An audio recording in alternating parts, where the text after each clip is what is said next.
A barefoot boy stood in the marble fortress of Chicago's most feared mafia boss, staring at the impossible safe. Mathias Gonzalez leaned back in his leather chair, cigar smoke curling around his tattooed knuckles. "I'll give you $50 million if you open it." His soldiers burst into laughter. But when the child's trembling hands touched the cold titanium, their mockery froze forever. The afternoon sun burned mercilessly across Chicago's South Side. But 14-year-old Johnny Tom felt none of that warmth. His bare feet moved carefully across the cracked pavement, each step a calculated dance to avoid the sharpest debris. His worn backpack, held together with duct tape and desperation, bounced against his thin shoulders as he approached the place that had haunted his dreams for 7 straight nights. The Gonzalez Mansion. 10,000 square feet of marble, bulletproof glass, and blood money. So much money that Johnny couldn't even imagine the numbers. He'd learned about millions in school, back when he still attended regularly. But 50 million? That was just a number that meant more than you'll ever see in 10 lifetimes. Johnny stopped across the street, staring up at the fortress that seemed to swallow the sky itself. Somewhere behind those iron gates was Mathias Gonzalez. The man whose name you didn't say aloud unless you wanted trouble. The man whose face appeared in police raids and newspaper headlines. The man whose empire was built on fear, loyalty, and secrets that could bury Chicago's elite. And Johnny was about to walk through those gates and make him an offer. The thought was insane. Johnny knew it was insane. But desperation had a way of making insane ideas seem like the only option left. His mother was dying. Kidney failure. The doctors at County General had given her 48 hours, maybe less. They needed $120,000 for emergency dialysis and transplant preparation. Insurance? They didn't qualify. Government aid? 6 months, waiting list. Loans? They had nothing to offer as collateral except hope. And hope, in Chicago's South Side, was currency no bank accepted. Johnny touched his pocket, feeling the small metal tools inside. His grandfather's final gift, given to him the night before the old man died.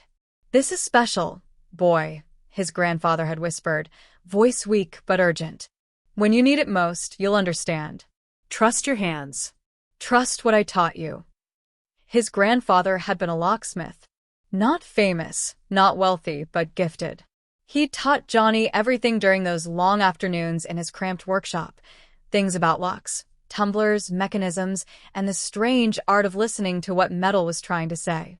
Johnny had thought they were just games, ways for an old man to pass time with a curious grandson. Now, standing outside a Mafia fortress with his mother dying and no other options, Johnny wondered if those lessons had been preparing him for this exact moment. He took a deep breath and crossed the street. The iron gates were guarded by 2 men in dark suits, weapons barely concealed beneath expensive fabric. The first, a lanky guy with a scar running down his cheek like a lightning bolt, smirked at Johnny. His name was Rico, known for his quick trigger finger and even quicker temper. The second, a burly man called Bear, with a beard that hid half his face and eyes that missed nothing, crossed his arms. "Kid," Rico barked, hand twitching toward his gun. "This ain't the playground. Scram before I make you." "I need to see Mathias," Johnny said, voice steady despite his pounding heart. Bear let out a low chuckle, deep and rumbling like thunder. "Boy's got guts, Rico. Or he's dumber than that last punk who tried sneaking in." "You're out of your league, Runt," Rico snarled, stepping closer. "Turn around or we'll make an example out of ya." "It's about the safe," Johnny cut in. The laughter died. Rico's scar twitched, and Bear's eyes narrowed to slits. Everyone in Chicago knew about Mathias's safe. His father, the original crime lord, had died 5 years ago, leaving behind a vault that no one could open. Custom designed, titanium reinforced, with a mechanical lock that had defeated every expert locksmith, hacker, and explosives team in the country. Inside, rumors said everything: gold, blackmail files, cartel maps, government secrets. Nobody knew the truth. Not even Mathias. Bear clicked his radio, never breaking eye contact with Johnny. Boss. Got a kid at the gate. Says he can crack your old man's safe. A pause. Then Mathias's voice crackled through, smooth as silk but edged with steel. Bring the little fool in. This should be entertaining. Johnny entered the mansion expecting darkness and fear. Instead, he found celebration. The dining hall stretched impossibly wide, filled with red velvet curtains, crystal chandeliers, and mahogany furniture that probably cost more than his entire apartment building. 30 men in expensive suits occupied the room, laughing, drinking, smoking cigars that smelled like money. Music played softly from speakers Johnny couldn't see. Plates of food covered the table, more food than Johnny's family ate in a month. They were celebrating a big score, a deal that had just crushed a rival gang. Laughter echoed off the walls. The conversation stopped the moment Johnny entered, escorted by Rico and Bear. 30 pairs of eyes turned toward him. Cold, calculating, predatory. At the head of the massive dining table sat Mathias Gonzalez himself. Late 40s. Sharp suit that fit like armor. Eyes that had seen too much violence to blink at anything. Tattoos crawled up his neck from beneath his collar, symbols Johnny recognized from gang territory markings. His hands rested calmly on the table, gold rings on every finger except one. Mathias studied Johnny like a scientist examining an insect. Well, Mathias said, his voice carrying effortlessly across the silent room. My men tell me we have a young entrepreneur. Someone who thinks he can succeed where the best professionals in the country have failed. The room erupted in laughter. Men slapped the table. Someone whistled mockingly. The thick-necked soldier, Vito, a brute with a gold tooth that glinted when he grinned and a reputation for breaking bones like twigs, pointed at Johnny's feet. Look at this shoeless wonder, boss. Probably thinks he can pick it with a toothpick. More laughter, sharper now. Another soldier, slim, a wiry guy with sharp features and a habit of twirling a knife, added, Kid's gonna cry when he sees the real deal. Bet he runs back to mommy. Johnny's face burned, but he didn't look away from Mathias. Mathias raised one hand. Silence fell instantly, absolutely. What's your name, boy? Johnny Tom. Johnny Tom, Mathias repeated, tasting the name. And how old are you, Johnny? 14. A murmur rippled through the room. Vito muttered, should be in school, not playing with fire. Slim snickered. Mathias stood slowly, circling the table like a wolf inspecting wounded prey. His footsteps echoed against marble floors. Let me tell you a story, Johnny Tom, Mathias said, voice dropping lower. Dangerous. 5 years ago, my father died in this house. Before he died, he built a safe. Not just any safe, a masterpiece of engineering and paranoia. Titanium walls, custom mechanical lock, fingerprint encryption that died with him. Mathias stopped directly in front of Johnny, close enough that Johnny smelled whiskey and violence. Dozens of experts tried to open it. Locksmiths, hackers, demolition teams. You know what happened? Johnny shook his head slightly. 3 thieves broke in 2 years ago. Try to blow it open with C4.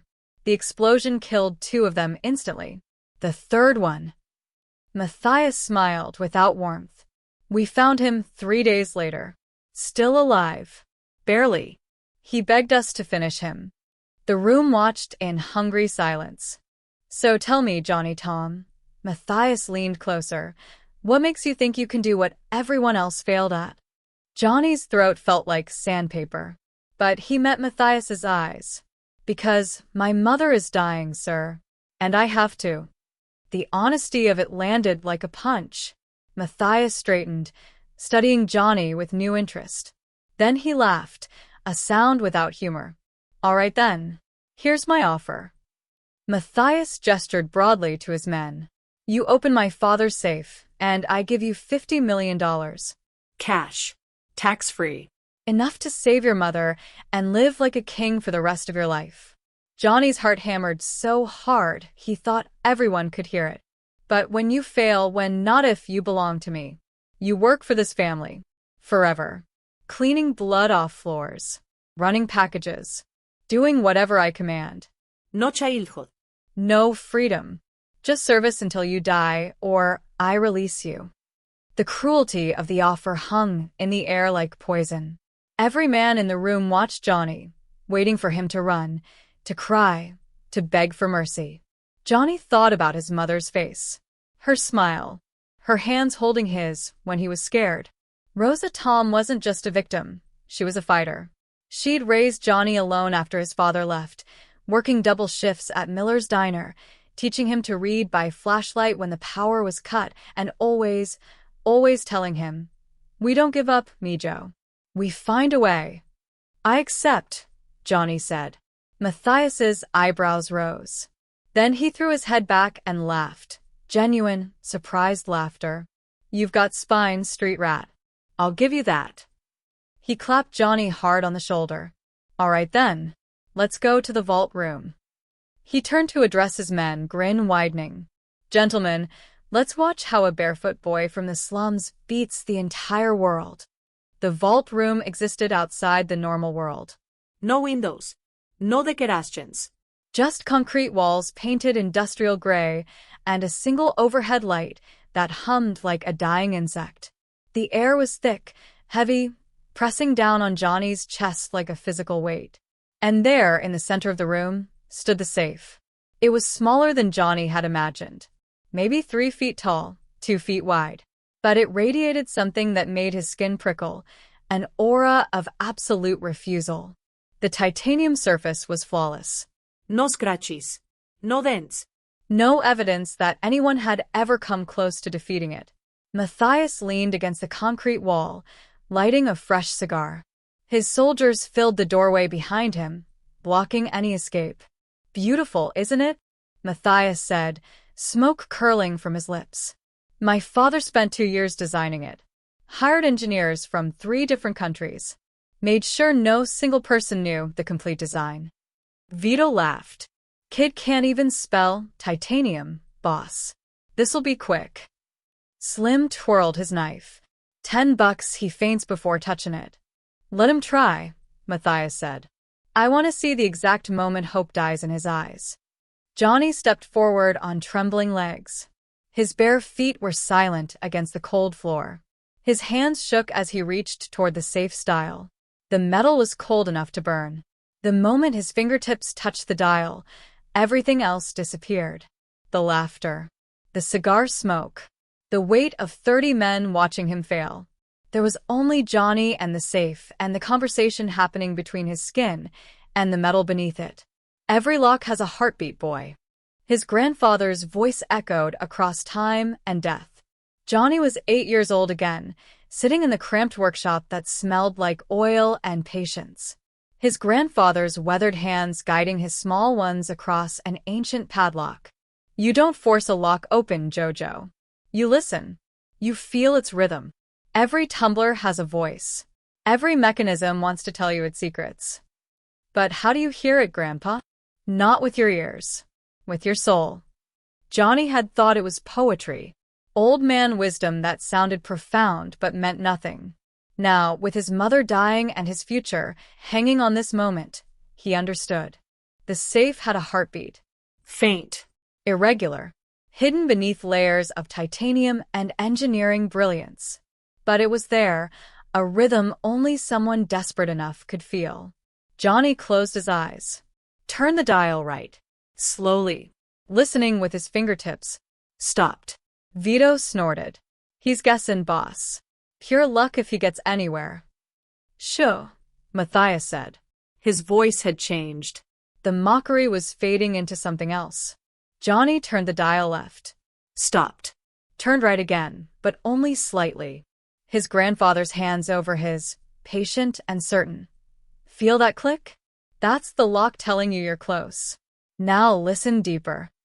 Mathias pushed off the wall, cigar forgotten. He took a step closer, watching Johnny's fingers move with strange, impossible certainty. "What the hell is he doing?" Slim whispered, knife still in hand. Johnny's breathing slowed. His heartbeat synchronized with the metal. He could feel the tumblers shifting internally now, weak points, strong points, misalignments that wanted to resolve themselves. The room held its breath. And then Johnny heard it. Not with his ears. With everything else. The safe's heartbeat aligned with his own. Click. The click was barely audible.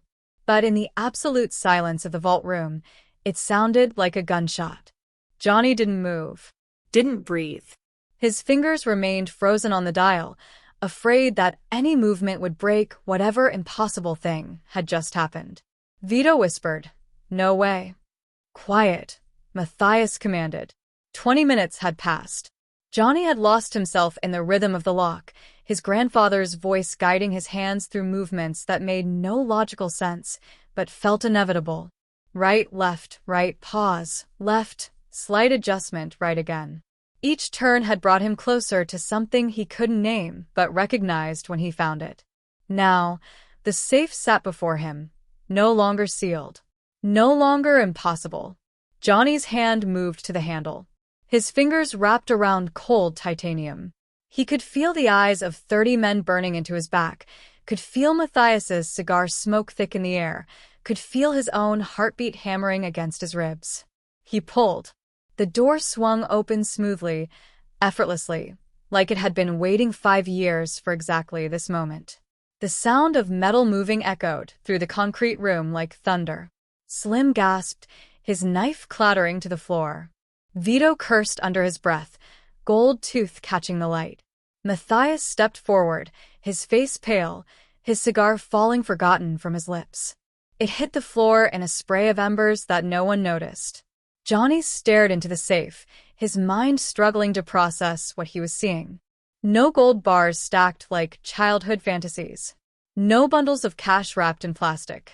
No diamonds glittering under the overhead light. No weapons or drugs or blackmail files. Just letters. Hundreds of letters, bound in neat stacks with twine, each envelope the same size, each one handwritten in careful script. And beneath them, a small, ornate key on a chain with a tag attached. Johnny could see the top envelope clearly. The words were written in ink that had faded slightly with time. To my son, Mathias. To be opened when someone proves that impossible things still happen. The room had stopped breathing. Mathias moved forward like a man in a dream, his hand reaching toward the safe with fingers that trembled visibly. His face had transformed completely, the predatory confidence gone, replaced by something raw and vulnerable. "Letters," he whispered. "He left me letters." Vito spoke up, voice gruff but uncertain. "Boss, check under him. Gotta be something valuable hiding there." "Shut your trap, Vito," Mathias said softly. Dangerously. He pulled out the top envelope with hands that shook, turned it over, traced the handwriting with one finger, like he was touching something holy. Then he noticed the key. He picked it up, reading the tag aloud, his voice barely a whisper. "For the one who opens what I could not. Use it wisely." Johnny's eyes widened. The key looked familiar, similar to one his grandfather had described in stories, a key to a hidden lockbox with family secrets. Mathias's soldiers watched their boss with expressions ranging from confusion to concern. They'd never seen him like this. Never seen the man who'd ordered executions without blinking reduced to trembling hands and shallow breathing. "My father," Mathias said, still staring at the envelope. "My father died refusing to speak to me. 5 years ago, he looked me in the eyes and said I was dead to him. That the empire I'd built had killed the son he raised." His voice cracked. "I threw him out of this house. Had security escort him to the street like he was nothing. Like he was just another old man who didn't understand how the world worked." He opened the first envelope with careful, reverent movements. Pulled out a single sheet of paper covered in the same careful handwriting. His eyes moved across the words. And then Mathias Gonzalez, the man who controlled Chicago's underworld, who had killed without hesitation, who had built an empire on fear and blood, began to cry. Real tears. The kind that couldn't be faked or controlled. They fell silently down his face as he read words written years ago by a man who died thinking his son would never see them. Vito shifted uncomfortably, scratching his head. Slim picked up his knife, looking away. Johnny remained still, watching something impossible happen for the second time that night. The safe had opened, but so had something else. Mathias looked up from the letter, his eyes finding Johnny through the blur of tears. His voice came out broken, barely above a whisper. "This cannot be real." Mathias read the letter again, then a third time. His lips moved silently, forming words that cut deeper with each repetition. Finally, he spoke aloud, his voice breaking. "I'm sorry, I wasn't the father you needed. I was so focused on teaching you to be strong that I forgot to teach you to be human. I built walls around you when I should have built bridges. Forgive-me, son. I loved you even when I didn't know how to show it." The vault room was suffocating in its silence. Slim cleared his throat awkwardly. Vito looked at the floor like it held answers to questions no one wanted to ask. Johnny stood perfectly still, his hands at his sides. He didn't know what to say. Didn't know if he should say anything. Mathias lowered the letter, his face wet with tears he didn't bother wiping away. "My father," he began, then stopped. Started again. "My father raised me in violence. Every lesson came with a fist. Every mistake earned blood. He wanted me strong enough to survive this world." His voice was hollow, distant, like he was speaking from somewhere far away. He was 7 years old, kneeling on the floor of his father's office, blood dripping from a split lip. His father standing over him with knuckles still clenched. "Tears are weakness, Mathias. Weakness gets you killed." I'm sorry, Papa. I didn't mean to. Sorry doesn't feed soldiers. Sorry doesn't earn respect. Get up. Again. Mathias blinked, returning to the present. "He never told me he loved me. Not once. I thought that's what fathers were, commanders, not comfort." He looked at Johnny, really looked at him for the first time since the safe opened. "Why did you come here? Why risk everything for a $50 million bet you had no guarantee of winning?" Johnny's voice came out small but steady. "My mother has kidney failure. She needs dialysis and transplant preparation. The hospital wants $120,000. Without it, she has less than 2 days." 2 days, Mathias repeated softly. "She works double shifts at Miller's Diner. She never complains, never stops fighting for us. But we have nothing. No insurance. No savings. No one who could help." Johnny's eyes met Mathias's, and there was no fear in them anymore. Only truth.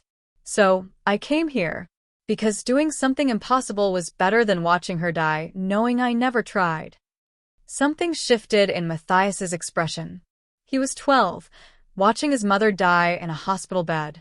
The same kidney disease.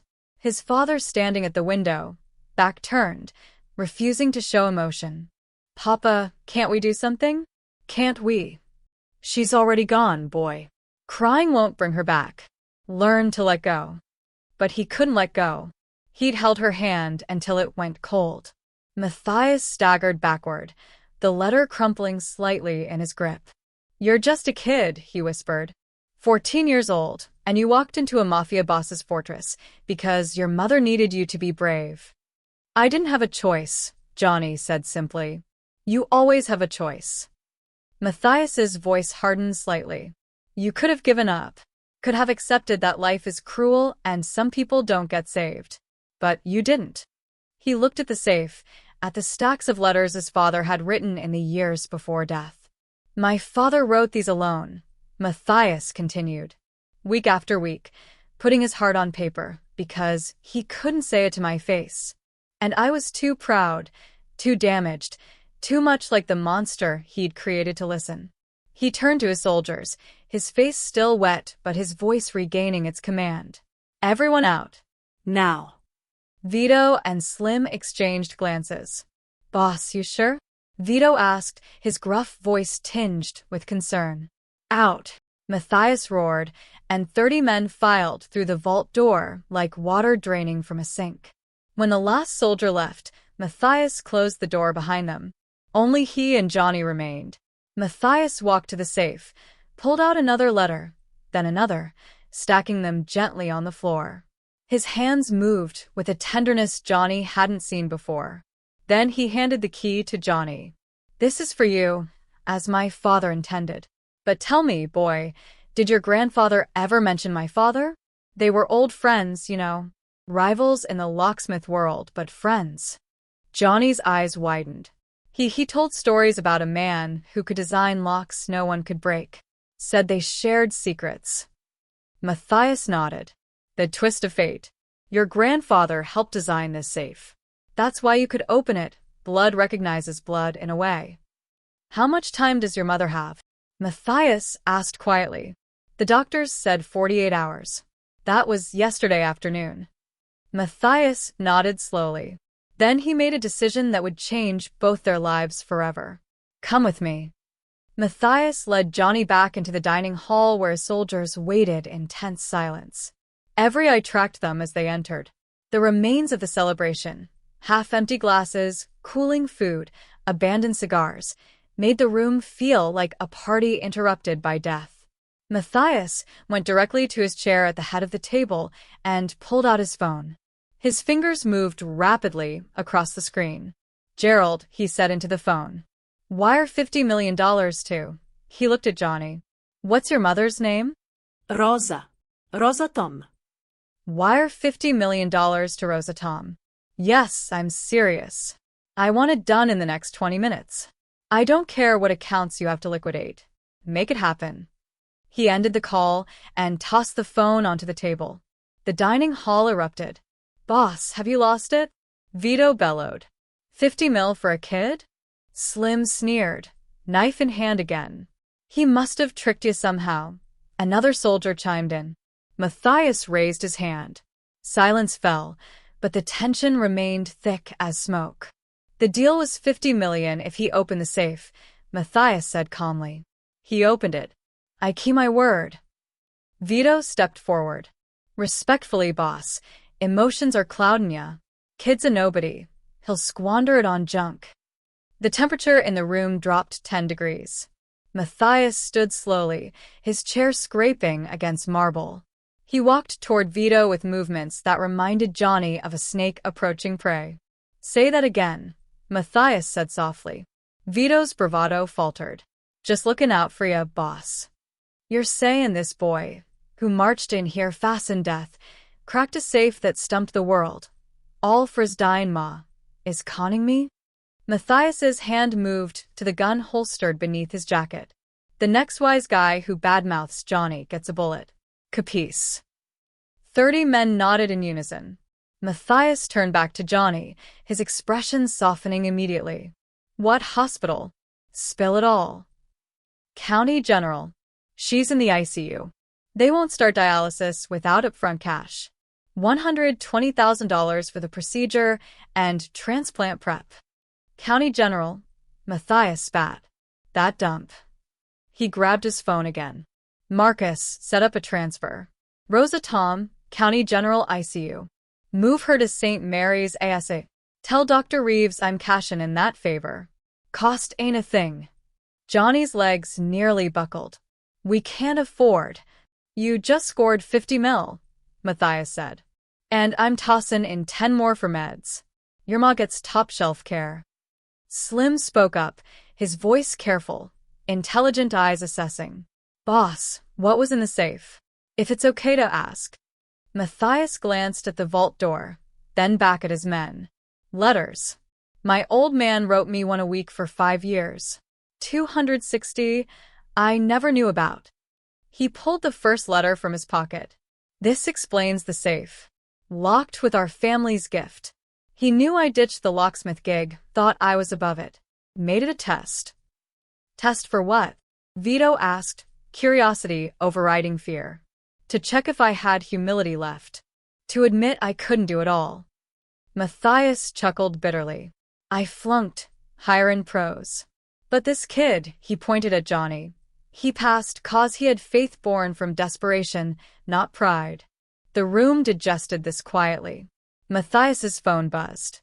He checked it. "Transfer's done. 50 mil in your ma's account." He eyed Johnny. "Hospital deets." "Dr. Chen," he called to a man in the back. "You're with us." And Marcus, grab Chicago's top malpractice shark. Ensure Mrs. Tom gets the care she should have had ages ago. Two men stepped up. Johnny stood amid the soldiers, seeing a crime lord morph into a guardian. A son honoring his mother. A man picking redemption over power. Let's save your ma, Mathias said. County General at 11 p.m. was Johnny's monthly nightmare. Flickering lights. Ghostly nurses. Antiseptic masking despair. Johnny burst into the ICU, Mathias's driver dropping him while the convoy parked. Rosa Tom, he gasped at the station. Room 304. Got the money. Can pay now. The nurse, weary but kind-eyed, looked up. Sweetie, payments after hours ain't possible. Come mornin' for billing. Mornin'? Johnny's voice broke. She ain't got till then. Treatment now. I get it, but policy. Policy. Tears stung. She's dyin' over rules? The nurse softened. Sorry, hon. System så flin till 6 am. Johnny wanted to shatter something. He'd conquered the impossible, scored millions, yet bureaucracy might kill her. The doors slammed. Mathias entered, flanked by 6 suits. Lights gleamed on watches, hidden guns. Dr. Chun trailed with a bag. Staff froze. That face was infamous. Room? Mathias asked Johnny, voice weighted with command. 304, Johnny murmured. Mathias approached the station. The nurse shrank. Rosa Tom's transferrin to St. Mary's now, he said. Dr. Reeves awaits. Sign discharge papers. Sir. Authorization. Mathias leaned in calm. No threats needed. Ring your admin, say Mathias Gonzalez is here for Rosa Tom. 5 mil donation if moved in 10. Or every malpractice suit revisited if not. The nurse dialed, hands shaking. Johnny rushed to 304. Rosa lay tiny under the blanket. Machines beeped her decline. Gray skin ached his heart. Mama, he whispered, clasping her cold hand. Eyes fluttered. Johnny? Time. I fixed it, Mama. Everything. Fixed what, Mijo? Weak voice. Got the money. Better hospital. You'll heal. She smiled faintly. Dreamin', baby? Real, Mama. Met a helper. Transfer now. Focusing, worry creased. What did you do, Johnny? Mother's fear, son absent, world no freebies. Tears dropped. Dangerous thing. Went forbidden. Had to, Mama. Couldn't watch you go. Oh, Mijo, she breathed, squeezing weakly. You're my brave boy. But promises? Door opened. Mathias, Dr. Chun, suited woman with tablet. Rosa's eyes widened in fear and recognition. Mrs. Tom, Mathias said softly, distant. Mathias Gonzalez. Your boy saved my treasured night. Repay. I know you, Rosa whispered, voice gaining strength. What you stand for. Then know my words, iron. Papers signin'. Dr. Reeves, top kidney doc. Surgery soon. Rosa eyed Johnny, Mathias. Cost later. Sharp, parental truth. Nothing free from such men. But Rosa wasn't passive. She'd fought for Johnny always, bargaining with landlords, advocating at school. Now, even weak, she asserted. If it endangers my son, I refuse. Tell me true, what's the catch? Mathias met her gaze, respect dawning. No catch, ma'am. Your boy's courage reminded me of lost things. This is atonement, not debt. Rosa studied him, then nodded slowly. For Johnny, then. But watch him, Mr. Gonzalez. He's good. Keep him that way. Mathias nodded. You have my word. Door opened. Orderlies with gurney, doctor with clipboard. Mrs. Tom. Transport ready. Things sped. Rosa moved, lines shifted, monitors swapped. Johnny held her hand, fearing release meant loss. Love you, Mama, as they wheeled. Love you, Mijo. Always fighting. Her voice firmer, agency shining. Gone to ambulances, hope, future from courage. Mathias' hand on shoulder. Now wait. St. Mary's waiting room smelled of premium coffee, Hushed despair. Leather seats. Soft lights. Untouched mags. Johnny beside Mathias, feet dangling. Hands gripped armrests in chaos. Surgery 3 hours in. Mathias had letters. Box at feet, 260 weeks of paternal voice beyond grave. He opened one, read silent. Hands shook. He knew. Knew what? I thought murder by rivals. 5 years paranoid, vengeful. But kidney disease, like my ma. Never checked autopsy. Letter up, trembling. Wrote forgiven no visits. Understood world's demands. Wanted knowledge. Ain't too late for a different choice. Johnny listened. Empire on violence. Mathias went. Strength, I thought. Mercy weak. Love liability. Bitter laugh. Father warned soul destruction. I tossed him. I get it, Johnny quiet. How? Lifetime worthless feelin'. Poor equals nothin'. No deserve help, no offer. Voice shook. Almost skipped your house. Accepted ma's fate. Cause my kind don't do impossible. Words bridged worlds, shared scars. You came anyway. She's worth fear. Mathias gazed, recognizing alternate self. Our deal slow. Failure meant servitude. Johnny nodded, recalling cruelty. Changing it. No servant. Family. Protected. Threats answer to me. Why? Father's letters. Protect worthy, not destroy. Leave life, save soul. Thought weak. Thicker letter out. Day before death. Trust opener. Help. Let's show strength. Tears laugh. Set up from grave. Door opened. They stood. Dr. Reeves, scrubs, mask down. Unreadable. Time halted. Breath held. Smile. She'll make it. Words sank slow. Hope after fear. Surgery success. Replaced tissue. Stabilized. Follow-up. Dialysis months, but lives. Johnny knees buckled. Floor. Hands face. Body shaking sobs. Fears, prayers, risks worked. Alive. Mathias knelt, embraced.